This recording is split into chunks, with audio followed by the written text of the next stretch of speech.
Bayangkan seseorang berkata kepada Anda, Trinitas itu tidak logis. Bagaimana mungkin satu Tuhan bisa menjadi tiga pribadi? Mungkin Anda pun pernah bingung dengan pertanyaan ini.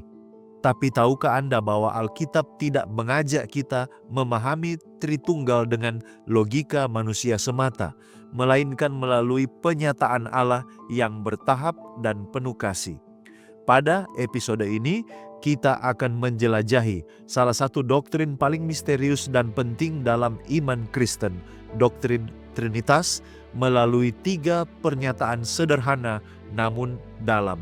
Yang pertama, Allah adalah tiga pribadi. Yang kedua, setiap pribadi adalah sepenuhnya Allah. Dan yang ketiga, hanya ada satu Allah. Mari kita gali bersama.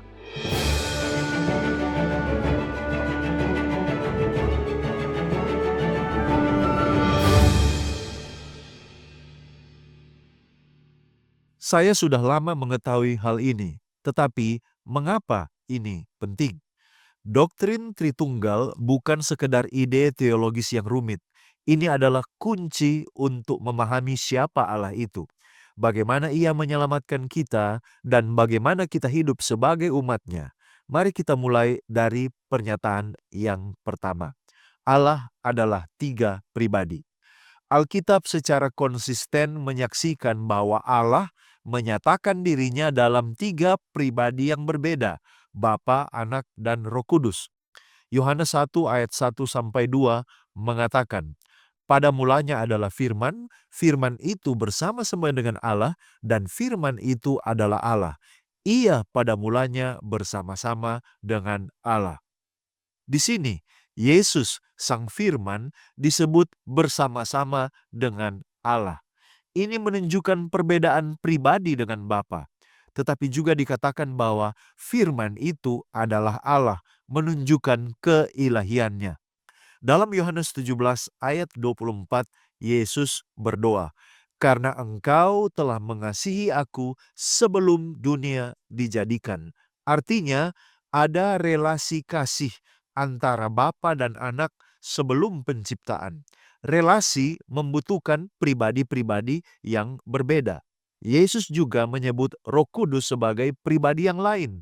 Yohanes 14 ayat 26 mengatakan, "Tetapi penghibur, yaitu Roh Kudus yang akan diutus oleh Bapa dalam namaku, Dialah yang akan mengajarkan segala sesuatu kepadamu." Kita melihat bahwa Bapa mengutus Roh Kudus di dalam nama Anak. Berarti tiga pribadi bekerja bersama. Yang kedua, setiap pribadi adalah sepenuhnya Allah. Setelah melihat bahwa ketiga pribadi itu berbeda, penting untuk kita pahami bahwa masing-masing adalah sepenuhnya Allah, bukan sebagian dari Allah atau Allah kelas 2. Pertama, Bapa jelas adalah Allah. Dari Kejadian 1 ayat 1 hingga seluruh perjanjian lama dan baru, Allah itu sebagai pencipta dan penguasa dikenal sebagai Bapa. Yang kedua, Anak adalah sepenuhnya Allah. Kita lihat kembali Yohanes 1 ayat 1. Firman itu adalah Allah. Yohanes 20 ayat 28, Thomas menyebut Yesus, "Ya Tuhanku dan Allahku." Dan Yesus tidak menegur Thomas, melainkan dia mengafirmasi imannya. Juga Kolose 2 ayat 9 menyatakan, "Sebab di dalam Dialah Kristus berdiam secara jasmania seluruh kepenuhan kealahan." Jadi, Yesus bukan hanya utusan, Dia adalah Allah yang menjadi manusia. Yohanes 1 ayat 14.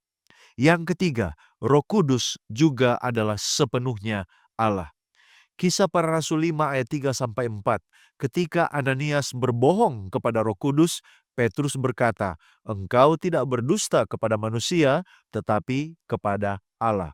1 Korintus 2 ayat 10-11 menyatakan bahwa Roh itu menyelidiki segala sesuatu, bahkan hal-hal yang terdalam dari Allah. Hanya Allah yang bisa menyelidiki Allah. Roh Kudus juga melakukan tindakan personal seperti mengajar, memimpin, dan memberi karunia, dan bahkan dia juga bisa berduka. Efesus 4 ayat 30. Poin yang ketiga, hanya ada satu Allah.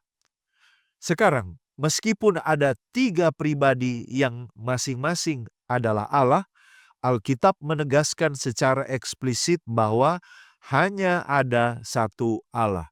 Ulangan 6 ayat 4. Dengarlah hai Israel, Tuhan itu Allah kita, Tuhan itu Esa. Yesaya 45 ayat 5. Akulah Tuhan dan tidak ada yang lain, tidak ada Allah selain aku. Perjanjian baru tidak pernah membatalkan monoteisme ini.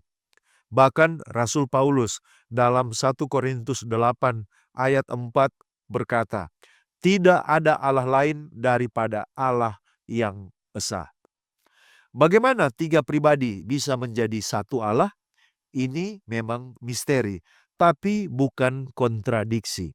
Trinitas itu bukan berarti 1 tambah 1 tambah 1 sama dengan 3. Tetapi kalau kita bisa menggunakan persamaan matematika, 1 kali 1 kali 1 sama dengan 1.